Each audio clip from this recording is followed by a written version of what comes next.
आप देख रहे हैं मास्टर टीवी। मैं हूं अयाज मोरस और आप जानते हैं मैं आपको अपने प्रोग्रामों में मुख्तलिफ लोगों से मिलवाता हूं और उन लोगों से जो ग्रास रूट लेवल से आए हैं, मेहनत करते हैं, तालीम हासिल करते हैं और माशरे के किसी शुबे में पे बैक करते हैं। आज भी मेरे साथ एक ऐसी ही शख्सियत है जो अपने मुनफरद काम के ज़रिए से पाकिस्तानी मसीहों में तालीम के रुझान को और तालीम को फ़रोग़ देने के लिए बड़ा मुनफरद काम कर रहे हैं। जी हाँ, आज हमारे साथ जनाब यूनुस शकील साहब मौजूद हैं जो कि पाकिस्तान क्रिश्चियन वेलफेयर सोसाइटी के चेयरमैन हैं। आज हम उनसे गुफ्तगू करेंगे और उनकी ज़िंदगी की बातें और किस तरह से इनका अदारा जो है वो पाकिस्तान में मसीहों में तालीम के हवाले से कोशां है और उनका विज़न और मकसद क्या है, इस हवाले से बात करेंगे। यूनुस साहब, सबसे पहले तो बहुत बहुत शुक्रिया आपका, आपने वक्त दिया और आज हमारे साथ गुफ्तगू कर रहे हैं। मोस्ट वेलकम मेरे बहुत ही होनहार नौजवान अयाज मोरस साहब। मैं खुदावंद का शुक्र अदा करता हूं कि आज ये स्पेशल हमारे पास इस्लामाबाद में आए, हमारे इस कम्युनिटी सेंटर में स्पेशल मिलने के लिए आए। तो मैं दिल की गहराइयों से आपका शुक्रिया अदा करता हूं। आपके इस टीवी चैनल के लिए दुआ गो हूं कि खुदा आपको बहुत सेहत दे, बहुत अक्ल और दनाई दे और इस चैनल को लोगों की खिदमत के लिए, कम्युनिटी की खिदमत के लिए बहुत ज़्यादा इस्तेमाल करें। So thank you very much. Thank you, बहुत बहुत शुक्रिया आपका, आपने वक्त दिया। अच्छा, मैं अब इससे पहले कि आपके अदारे की हम तरफ आएंगे, आपकी ज़िंदगी की कहानी जानना चाहूँगा। आपकी ज़िंदगी का आगाज़ कैसे हुआ और फिर ये जो एक सफ़र शुरू किया, इस तरफ कैसे आए? मोर साहब, मेरे लिए ये बड़े फ़ख्र की बात है कि मैं सियालकोट में एक मसीही घराने में खुदा ने मुझे वहाँ पे मैं पैदा हुआ और बहुत वक्त ज़िंदगी का मैंने अपने गांव में प्योरली जो हमारा देसी रस्म व रिवाज और अपने बुज़ुर्गों के साथ हम रहे, वहीं हमने अपने गांव के स्कूलों में, क्योंकि आप समझते हैं कि गांव में क्या हालात होते हैं, मैं जो कुछ भी वहाँ अपनी स्टडी कर सका वो की। वक्त ने ऐसा एक वक्त आया कि मेरे वालिद साहब इस्लामाबाद तशरीफ़ ले आए, तो वक्त के साथ साथ मुझे भी इस्लामाबाद आना पड़ा और मैं फ़र्स्ट टाइम 68 में इस्लामाबाद आया। यहाँ मेरे वालिद साहब सरकारी मुलाज़िम थे, उनके साथ रहना शुरू किया फैमिली ने, भाइयों ने। तो खुदावंद का शुक्र है कि मुझे ये उस करम है खुदावंद का कि मुझे कुछ अच्छे दोस्तों के साथ मिलने का मौका मिला। हम एक शाम चंद दोस्त, जिनमें ख़ास तौर पे मैं अपने दो साथियों का नाम लूँगा। एक का नाम था परवेज़ अख्तर शाद, बहुत पढ़े लिखे, बहुत खूबसूरत नौजवान, बड़े पीएन वाले, सीडी में वो जॉब करते थे। और उनके साथ मिस्टर बिनियामीन थे जो कि फ़ॉरेन ऑफिस में जॉब करते थे, क्योंकि मैं भी 74 से फ़ॉरेन ऑफिस में मैंने आके जॉब शुरू किया। तो एक शाम जब सूरज ढल रहा था तो हम G612 में एक गार्डन था, घास के ऊपर बैठे हुए थे। तो वहाँ हमने तीनों ने ये एक सोचा कि यार क्यों ना हम, इस्लामाबाद में बहुत सारी मुश्किलात हैं, यहाँ लोगों के पास कोई सहूलतें नहीं हैं, कोई चर्च नहीं है, कोई ग्रेवयार्ड नहीं है, बाकी सहूलतें नहीं हैं, रहने के लिए जगह नहीं है। लिहाजा हमने सोचा कि हम एक अपने ऑर्गेनाइजेशन बनाते हैं और बाकी साथियों को भी अच्छे अच्छे लोगों को साथ लेते हैं। सो फजल खुदावंद का ये हुआ कि हम इसमें बहुत हद तक कामयाब हुए। 2 अक्टूबर 75 को हमने पाकिस्तान क्रिश्चियन वेलफेयर सोसाइटी की बुनियाद रखी और इस सोसाइटी को हमने बाकायदा रजिस्टर्ड करवाया। इसमें मेरे बहुत सारे मोहतरम साथी और भी आए जो बहुत पढ़े लिखे, बहुत अच्छे, बड़े अच्छे विजन के थे। उन्होंने भी हमारा साथ दिया और हमने आहिस्ता आहिस्ता इस्लामाबाद में लोगों की भलाई के कामों के सिलसिला में शुरुआत की। और मैं ये बड़ा फ़ख्र से कहता हूँ कि हमने वो काम किए जो उस वक्त वाकई ज़रूरत थी। बहरहाल इसमें कोई वो हमारी नहीं है, ये सब फजल खुदावंद का था कि हम सब मिलजुल कर बैठे और इस चीज़ को आगे लेके चले। तो लोग आप अब इसको 47 ईयर 2 अक्टूबर को कंप्लीट हो रहे हैं। तो मैं अपने खुदावंद का ये शुक्र अदा करता हूँ कि 75 से लेकर अब तक मैं इस अदारे के साथ बड़ी ही वफ़ादारी के साथ चल रहा हूँ। मैं बहुत मिस करता हूँ अपने उन साथियों को जो अब इस दुनिया में नहीं हैं, और बहुत सारे साथी जो अभी हैं, लेकिन आपको पता है कि इदारों में लोग आते रहते हैं, जाते रहते हैं, अपनी अपनी मसरूफियात है, बाहर चला गया कोई। बहरहाल जिन जिन लोगों ने भी इस अदारे के लिए काम किया है, मैं उन सब का बहुत शुक्रगुज़ार हूँ, और सब की मेहनत से आज हम इस स्टेज पे पहुँचे हैं कि हम एक खूबसूरत हॉल में बैठे हुए हैं जो कि पाकिस्तान क्रिश्चियन वेलफेयर सोसाइटी के नाम पे उलाट है। और इसके साथ साथ मैं आपको ये बताना चाहता हूँ कि ये जो पूरा इलाका है, ये पूरी कॉलोनी जो है, ये भी पाकिस्तान क्रिश्चियन वेलफेयर सोसाइटी ने बनाई है। CDA से ज़मीन ली है, अपने मेंबर्स को दी है, लोगों ने अपने घर बनाए हैं, यहाँ लोग रह रहे हैं। अब कुछ लोग यहाँ नहीं हैं, कुछ रह रहे हैं। सो बहुत खूबसूरत एनवायरनमेंट है। और उसके साथ साथ हमें खुदावंद ने ये बड़ा फ़ज़ल किया है कि ये ज़मीन कम्युनिटी सेंटर के नाम से जो है, ये CDA ने हमें अलाट की, और इस अदारे के नाम पे है ये। इसके लिए हम काम कर रहे हैं। गो कि बहुत वक्त हो गया, लेकिन फिर भी मैं ये समझता हूँ कि जो काम आप एक विजन और लगन के साथ करते हैं और अपने ओन पे करते हैं, दोस्त सब मिलजुल कर करते हैं, तो उसमें मुश्किल होती है, देर भी लगती है। लेकिन मैं खुदा उनका शुक्र अदा करता हूँ कि आज हम एक बेहतरीन हाल में खूबसूरत छत के नीचे बैठे हुए हैं, और ये सारे का सारा जो फ़ज़ल है ये खुदावंद का है। क्योंकि मैं पर्सनली ये समझता हूँ कि ये कमिटमेंट खुदावंद के साथ है। अगर खुदावंद के साथ ना हो तो बाज़ का इंसानी रवैयों से इंसान जो है ना वो बदल भी जाता है, तंग आ जाता है, मायूस हो जाता है कि यार ये मैं इतना काम कर रहा हूँ और उसका रिस्पॉन्स। लेकिन अगर आपकी लगन, आपकी कमिटमेंट खुदावंद से हो, तो फिर कोई चीज़ आपको आपके रास्ते में रुकावट नहीं डाल सकती। देर हो सकती है, जैसे हमारे साथ हुआ कि बहुत सारे कामों में देर हो गई, लेकिन मैं अपने खुदावंद का शुक्र अदा करता हूँ कि हमारा ये छोटा सा अदारा, इसने इस्लामाबाद में बहुत काम किए हैं। एक वक्त वो था कि यहाँ कुछ भी नहीं था, तो हमने 75 से स्ट्रगल की। सबसे पहले यहाँ ग्रेवयार्ड नहीं होता था। हम लोग अपने बाड़ियों को लेके रावलपिंडी जाते थे, और हमारे पास गाड़ी भी नहीं होती थी जिस पे रखें। तो हमारे कैपिटल डेवलपमेंट अथॉरिटी की गाड़ी होती थी जिसमें वो कचरा भी उठाते थे। तो वो दुख की बात है, वो सीन नहीं देखा। अब जो जैसे तरक्की हुई है कि यार उस वक्त हम उस पे रख के लेके जाते थे। सो खुदा ने हमें हिम्मत दी, सब दोस्तों ने इसमें काम किया, मिलजुल के चर्चेस ने काम किया, दोस्तों ने काम किया। तो खुदा ने हमें ये मौका दिया कि हमने प्रॉपर एक चर्च अलाट करवाया, सारी ग्रेवयार्ड अलाट करवाया।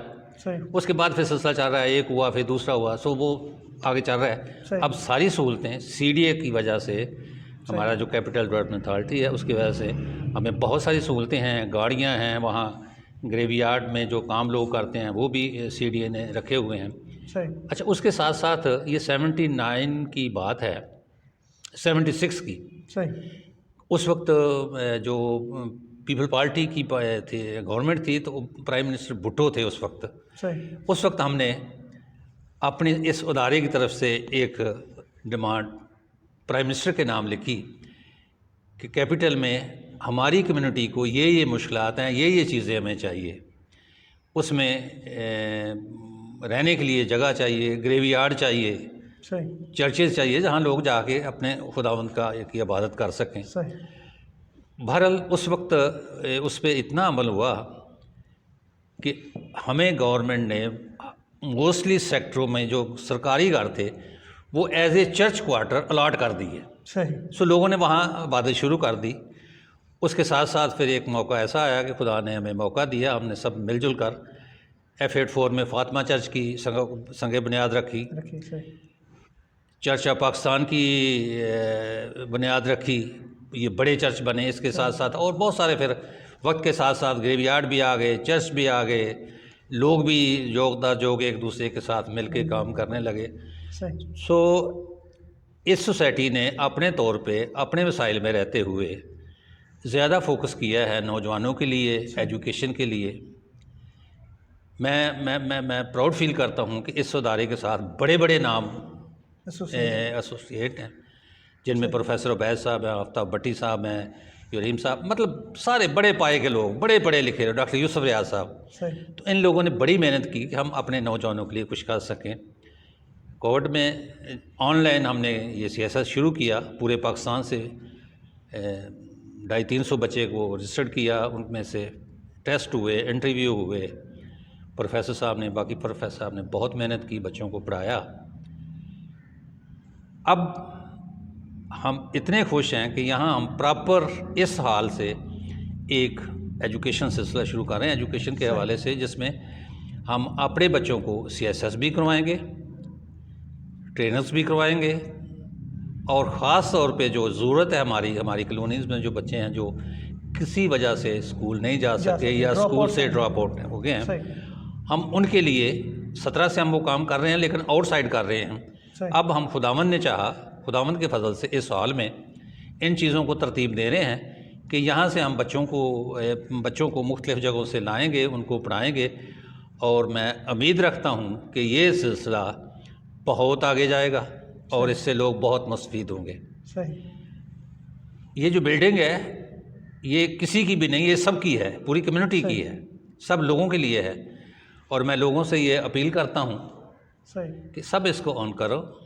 हमारे 10-10 रुपये जो है ना, ये उससे बना हुआ है, आगे भी बनेगा, और यहाँ से हम ज़्यादा से ज़्यादा अपने लोगों के लिए कुछ कर सकें, क्योंकि जैसे वो ऊपर आप आयत पढ़ रहे हैं जी कि इंसान को सिर्फ अपने लिए नहीं, दूसरों के हवाले पे भी नज़र रखने की ज़रूरत है। तो ये मैं समझता हूँ कि बेस करता है इस पे कि हम अपनी ज़ात से निकल के दूसरों के लिए कुछ सोचें। सो मेरे ख़्याल में ये हमने अपने वसाइल में रहते हुए बहुत कुछ किया है। आगे मैं उम्मीद रखता हूँ नौजवानों से, अपने दूसरे साथियों से, अब हम सारे साथी एज के उस हिस्से में आ गए हैं कि ये आएँ, हम उनको वेलकम करते हैं, इस अदारे को संभालें और लोगों के लिए एक बड़ा विजन लेके, जो कि क्योंकि इसके लिए हमने कभी छोटी सोच नहीं रखी, बड़ी सोच है कि हमने बहुत कुछ करना है। और मुझे ये फ़ख्र है कि इस अदारे ने के प्लेटफॉर्म से यहाँ जो हम 2011 में से शुरू किया बच्चों के लिए अवेयरनेस प्रोग्राम, जिसमें हमारी एक बच्ची जो सिद्रा अनवर के नाम से है, उस प्रोग्राम में वो थी, वहाँ से वो मोटिवेट हुई, फिर उसने इंजीनियरिंग की, फिर उसने CSS किया। तो आज हमें फ़ख्र है कि वो असिस्टेंट कमिश्नर इस्लामाबाद है। तो हमारे लिए ये फ़ख्र की बात है कि इस अदारे से हमारे इन साथियों ने उस बच्ची की बहुत मदद की। इस तरह और भी बहुत सारे बच्चे हैं जो पढ़ रहे हैं, कर रहे हैं।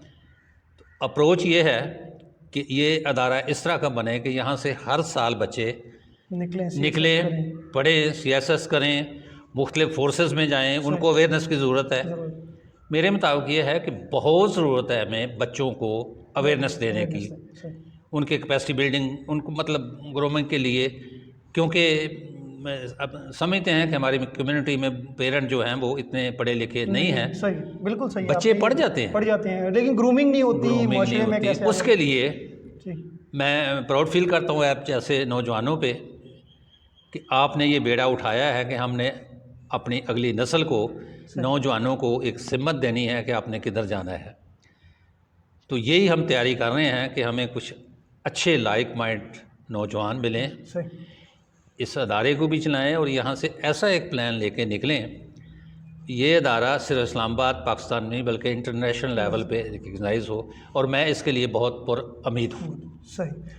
जहाँ तक तल्लक हम सब का है, मैं समझता हूँ कि हमने बहुत महदूद वसाइल में किसी चीज़ को असल में उसको कंटिन्यू रखना बहुत अहम चीज़ होती है। क्योंकि होता ये है कि साल के लिए, 2 साल के लिए लोग बड़े बड़े काम भी कर लेते हैं, ऑर्गेनाइजेशन भी बना लेते हैं। लेकिन अजाज साहब, आप इस चीज़ से एग्री करेंगे कि मैं जब ये आता हूँ कि मैंने अपनी पूरी लाइफ अपने दोस्तों के साथ मिलके 47 ईयर कंप्लीट होने वाले हैं, और खुदावन ने चाहा, अगर खुदा ने ज़िंदगी दी तो हम 1925 में इसकी गोल्डन जुबली मनाएंगे, और उस वक्त तक इस बिल्डिंग को भी कंप्लीट करेंगे। अपने सारे विजन जो हैं उनके मुताबिक हम बहुत सारी चीज़ों को स्टार्ट भी कर लेंगे, और ये कमिटमेंट है, पहले भी थी, अब भी है खुदावन से, कि जब तक ये घुटने चलते हैं, ये सांस चलती है, सही, अपने महदूद वसाइल में रहते हुए अपने लोगों के लिए अच्छी सोच है, नौजवानों के लिए अच्छी सोच है, अपने जो हमारे प्रोफेशनल हैं, इंजीनियर्स हैं, डॉक्टर्स हैं, ऑफिसर्स हैं, उन सब से मेरी अपील है कि खुदावन ने आपको जो तोड़ा दिया है सही, आप उसको आगे डिलीवर करें। ये क्योंकि उसी का फजल है ना, बिल्कुल, किसी आदमी की अपनी कोई काबिलियत नहीं होती, ये जब खुदावन का फजल होता है और आप अपने दिए जो खुदावन ने आपको दिया है वो ज़रूर आप आगे लेके आए, हमारे साथ तावन करें, इस जगह को इस्तेमाल करें ताकि हम अपने लोगों के लिए, अपनी कम्युनिटी के लिए, आम लोगों के लिए, सही, हमारा ये भी है कि हम ज़रूरी नहीं कि हम क्रिश्चियन कम्युनिटी के लिए, नो, सही, हमें सब इंसानों के लिए, इंसानों के लिए सोचना, सही, क्योंकि जीसस क्राइस्ट सबके लिए बिल्कुल, अमन का पैगाम लाया, उसने हमारे लिए अपनी जान दी। हमारा ये फ़र्ज़ मानता है कि हम बाइबल की, खुदावंद की जो तालीम है उस पर अमल, बहुत हद तक उस पर अमल करें और ये समझ के करें कि जो ऊपर कैमरा लगा हुआ है ना सही, वो 24 आवर हमें देखता है, हमें उसको जवाब देना है। इंसानों को तो बंदा बाज़ औक़ात खुश नहीं कर सकता, लेकिन अपने खुदावंद के साथ आपका तल्लक बहरहाल बहुत अच्छा रहना चाहिए। अगर उसके साथ तल्लक है तो फिर आपको ना कोई खौफ है, ना कोई डर है, ना कोई कमी है। मैं तो इस उम्मीद के साथ आगे बढ़ रहा हूँ कि खुदावंद मुझे जितना भी वक्त और देता है हम इसको और तेज़ी के साथ, और मैं अब जैसे जैसे उम्र में आगे जा रहे हैं मैं कहता हूँ हम बहुत लेट कर रहे हैं, हमें ये भी कर लेना है, हमें वो भी कर लेना है, हमें उस दोस्त से मिलना है, हमें उससे मिलना है। तो उसी का रिज़ल्ट है कि आज आपसे दूसरी दफ़ा मुलाकात हो रही है। बिल्कुल, मैं आपके इस चैनल से, आपकी पर्सनैलिटी से, आपकी सोच से 100% मुतफ़िक हूँ और मैं खुदावंद से ये उम्मीद रखता हूँ खुदावंद हमें ऐसे नौजवानों से नवाजे कि जो कम्युनिटी का, जो लोगों का दर्द रखते हैं। मैं आपका एक बार फिर शुक्रिया अदा करता हूँ इस अदारे की तरफ से, अपने सब साथियों की तरफ से कि खुदावंद आपको बहुत बरकत दे। और मैं ये भी उम्मीद रखता हूँ कि आप अपनी शफ़क़त जो है वो इस अदारे के साथ ज़रूर रखेंगे और अक्सर आते जाते रहेंगे और एक प्रोग्राम भी यहाँ पर इस हॉल में करेंगे और उसको आप फुली लीड करेंगे, सही, क्योंकि ये फ़ख्र है हमारे लिए कि आप जैसे नौजवान जो हैं। और यहाँ से जो मेरे लिए जिस काबिल मैं हूँ, मैं ऑलवेज़ हाज़िर हूँ आपके लिए, बाकी लोगों के लिए जो मेरी कैपेसिटी है, मैं जिस काबिल हूँ मैं लोगों से मिन्नत करता हूँ कि ये सोचो कि अगर मेरा बच्चा अफसर बन गया है, मेरा बेटा इंजीनियर बन गया है, तो हम दूसरों के लिए क्यों नहीं सोचते, उनके लिए भी सोचें। सही, और हमने बहुत हद तक इस पे काम किया है, कर रहे हैं। बड़ी लंबी लिस्ट है कि कहाँ तक हमने किया है, क्या क्या किया है। अब इतना वक्त नहीं कि एक एक चीज़ को हम उसको करें, खुदावंद ने कभी मौका दिया तो हम पूरा उस पर भी करेंगे। मेरे इन टूटे फूटे अल्फाज को आप कबूल करें और इस उम्मीद के साथ कि ऊपर वाला हमें फिर मौका देगा मिलने का। सही, सब नौजवानों के लिए जो इस काबिल हैं, कोई भी इंसान जो है ना, इससे ज़्यादा ये नहीं कि ये PhD है, ये थोड़ा पढ़ा हुआ है, बड़ा असल है उसके अंदर क्या है, उसका विजन क्या है। लिहाजा हमें किसी को इग्नोर नहीं करना। हमारे वो जो सादा, बिल्कुल सादा लोग हैं, जो बिल्कुल पढ़े लिखे नहीं हैं, उनके अंदर बहुत जज्बा है, उनके अंदर इतना बड़ा विजन है उनका, हमें उनसे मिल के रहना है, उनसे सीखना है। इंसान सारी ज़िंदगी सीखता है। बिल्कुल सही। Thank you very much. Thank you so much, आपका बहुत बहुत शुक्रिया। और मुझे बहुत खुशी हुई और आमतौर में मैं बहुत रोकता हूँ, बीच में सवाल करता हूँ, लेकिन आपकी गुफ्तगू को मैंने बड़े ही जो है वो सुना और मुझे उम्मीद है कि जो हमारे व्यूअर्स हैं, देखने वाले हैं, उन्हें जो है वो आज के इस जो एपिसोड है उससे आपकी सोच को, इस विज़न को आगे लेके जाने में मदद मिलेगी। और वंस अगेन आपका बहुत बहुत शुक्रिया। और मैंने जैसे आपने कहा, मैं ज़रूर आपके इस इदारे के साथ मिलकर अपनी कम्युनिटी के लिए इस्लामाबाद में जो मैं डेवलपमेंट सेक्टर में जो मेरे कोर्सेज़ हैं या जो मेरे सेशंस हैं जो मैं कंडक्ट करवाता हूँ, मैं ज़रूर आपके साथ मिलकर इसमें ताउन करूँगा। तो आपका बहुत बहुत शुक्रिया, आपकी टीम को शुक्रिया। लास्ट टाइम भी मैं आया था, आपने बहुत मोहब्बत दी थी और इस दफ़ा भी बड़ी खुशी से कबूल किया। मैं आपका भी शुक्रिया अदा so thank you very much. Thank you so again much. मैं फिर ये कहूँगा कि ये जो अदारा है, ये जो हाल है, ये सोसाइटी का यूनिट शकील करने, ये आपका भी उतना ही है। Thank you. आप इसके लिए काम करें, इसको ज़्यादा से ज़्यादा इस्तेमाल करें लोगों के फ़ायदे के लिए। Thank you very much. Thank you so much, thank you. नाज़रीन, इसी के साथ आपसे इजाज़त चाहेंगे। और जैसे यूनुस शकील साहब ने बहुत ही अच्छे तरीके से अपने सफ़र को बयान किया है, आज ज़रूरत हमें इस बात की है कि अगर हम इस काबिल हैं कि हम माशरे में कुछ कंट्रीब्यूट कर सकें, कुछ माशरे को पे बैक कर सकें, तो हमें ज़रूरत है इर्द गिर्द ऐसे लोगों की मदद करने की, ऐसे लोगों के इनिशिएट का हिस्सा बनने की जो माशरे के लिए और दूसरों के लिए सोचते हैं। अगर हमने पाकिस्तान को, अपने माशरे को दुनिया में आगे लेके जाना है, तो हमें अपने जैसे लोगों की मदद करनी है, अच्छे लोगों का साथ देना है और उनके इस काम में कंट्रीब्यूट करना है। आपसे चाहेंगे इजाज़त। अपना बहुत सारा ख्याल रखिएगा। Thank you so much.